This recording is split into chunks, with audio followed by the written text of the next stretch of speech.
Whoosh! Hi everybody, welcome back to FloorCereal, the first episode in like 3 years. Today we're going to be reviewing Season 3, Episode 1 of Bluey, which is called Bedrooms. In this episode, the girls decide that they want to use their old baby room, nursery, as a room for Bluey, and that means they'll be sleeping apart as opposed to sleeping together. And, you know, throughout the episode, there's lots of moving back and forth, and at the end, Bluey realizes that... Spoiler alert! Yeah, Bluey realizes that she is not ready to be sleeping on her own without Bingo yet. I'm your host. Oh, yeah. Persephone. Mr. Shark. And Mr. Shark. Just in case you don't know us yet. Alright, you ready? Yep. Why is your face like that? Because they didn't know us yet. That was my face for if they didn't know us yet. Yeah, like that. Our first pause point, and I couldn't contain myself. It's where they're splitting up their stuffed animals, but the one that they don't know where to put is Gloria, who was given to Bluey as a Christmas gift from their grandfather. But Bingo didn't get a Christmas gift because he forgot she was born. Yes, he forgot you were born. Okay. First, it's hilarious. Because it's true. But also, it's recent enough that Bingo remembers the forgetting. Yeah. Like, so it's not like, you know, the first year a baby is born, you're like, oh, right, you had the baby. Like, it's still a new thing. She's 4. Mm-hmm. So, minimum, it was last Christmas. Right. She's been around for a few years. Oh, God, it's just... Okay, first of all, comedy gold. Second of all, the ability for children to just learn that something exists or happens and just be okay with it as a fact without placing any kind of, like, moral judgment. Yeah, she didn't place the negative connotation on the fact that he forgot she was born. It was just he forgot. Yeah. Like, it was just a thing that happened, like him wearing blue pants instead of green pants. And I wish that more parents would understand that this is how children react when you just normalize everything. They will follow you and they will just normalize everything. It literally doesn't matter what it is.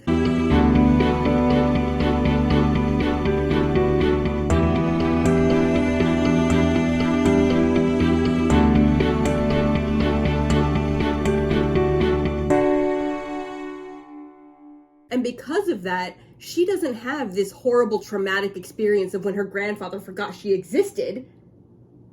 They just have a stuffed animal that they can't figure out which room it goes in. Okay, I also love that Bandit and Chili, they're managing the situation in a more realistic way, but without going, like, dumb parent. There have been times where they turn one or both parents into, like, the typical bumbling parent for a moment or an episode just because it serves the storyline, and those are unrealistic.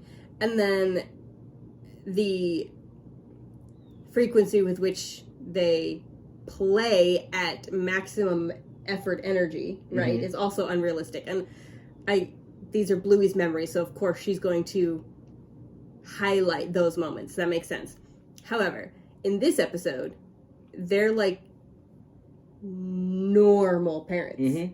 Like, they're just dealing with the thing and they're being kind and respectful, but they're still not like, oh yeah, you want to tie me to a tree and pour stuff all over me and then beat me with a bat? Yeah, let's do it. Mm-hmm. I like that. I appreciate that. I appreciate that they're normal parents in this episode. That's all. I think maybe the like all the things was because... You mean everything being in Bluey's room and Bingo's room being empty? Was because Bluey wanted to be as comfortable in that room as she could, and so, like, every time that she was, like, when she was like, I don't know if I have everything I need, like, she would, in my opinion, like, attribute the not being ready to be in that room yet to, like, oh, I don't have, it's my stuff that I'm missing. Right. So they would just keep bringing this stuff in. And that's why, everything was in her room. But it was just Bingo that she was missing and that she wasn't ready to leave behind. Not like all the stars and the bookshelf and the ladder. Right. I don't know what you were thinking. I just hadn't realized before how empty Bingo's room was. Like at the end, she literally had a bed and a pile of stuffed animals. That's it. And her Koopy Kochi nightlight. That's it. I get why it's there. I just hadn't realized how stark it was in previous watches of this episode. What are your thoughts on where to place this episode in the star chart? Empathy, Bingo, social management, Chili, self-awareness, Bluey. I got empathy, Bingo. Social management, that's self. Oh my gosh. Chili.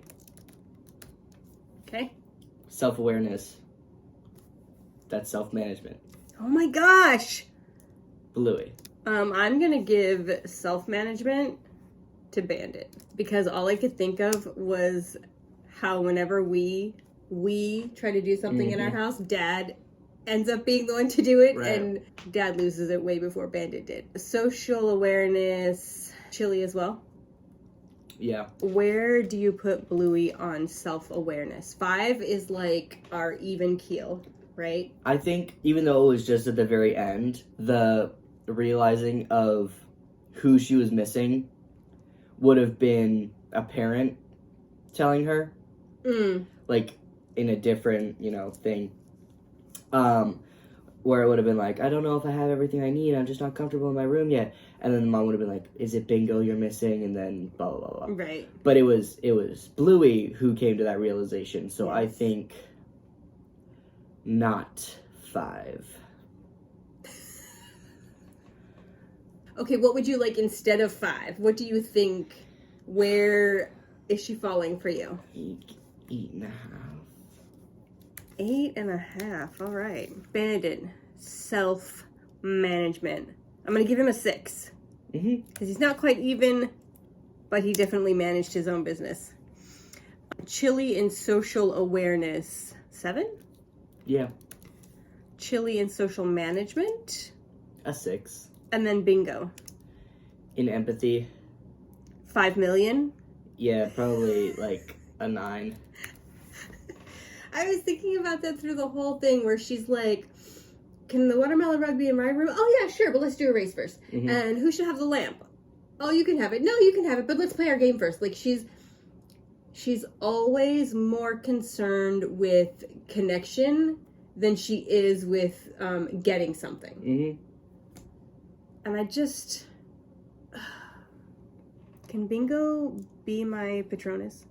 Have we already done circus? I don't think so. If not, I think we should do that one next. Yeah. I really like circus. And it is very Bingo. It is. One thing in circus that I have noticed in lots of other episodes, and I haven't sat down to parse out the timeline of those episodes, but one thing that they talk about in circus, that's big in circus, is Bingo's don't tell me what to do. And I've seen in several different episodes, just like little throwaway lines from Bingo being like, I don't like it when people tell me what to do. Right. And it just the consistency there of her character having that as like a value for herself.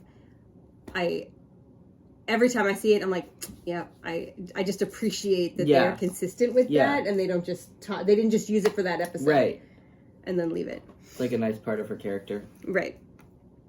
Okay, so we have Bluey in self-awareness at an 8.5, Bandit in self-management at 6, Chili in social awareness at 7, Chili also in social management at 6, and of course, Bingo in empathy at 9. That's our star chart. It'll be available on Instagram at Persephone Jane. and maybe in other places in the future. Do you remember getting your own bedroom? No, you had your own bedroom in whatchamacallit? California. Oh, yeah, until In Mima came. Hawaii, I did have my own bedroom in Hawaii. Yeah. In Oregon, I did not, though. Right. We went back, and then after that was California, right? Yeah. And I did in California. We didn't have, but because we moved houses so much, we didn't Right. really have like a, oh, now you move out of this room kind of like day. Big ceremony. Right. Maybe I wanted to say a blurb about the beginning when she was like, they were like, oh, why are you crying? And she was like, this room. And they were like, how does a room make you cry? And I liked the, like, again, like the honest explanation and answering of the question instead of just the dismissal of it, of just like, oh, I said what I said. Because, like, a lot of times kids will ask you questions that make you think about what you said. And, like, oh, well, I guess it's not the room. It's the memories that I had in this room, or that, you know, this room has. To, like, genuinely answer the question instead of just, like, it just does. It's just sad. Yeah. Yeah. And I think that, like, that makes a huge difference in several spaces. I think it makes a huge difference in the kids being able to ask and question things on a regular basis, knowing that they're going to get an answer and not just be shut down. Right. So then when it comes to something that's actually important, and not that this wasn't important, but you know what I mean, they're not afraid to ask questions. They're not dissuaded from asking questions. And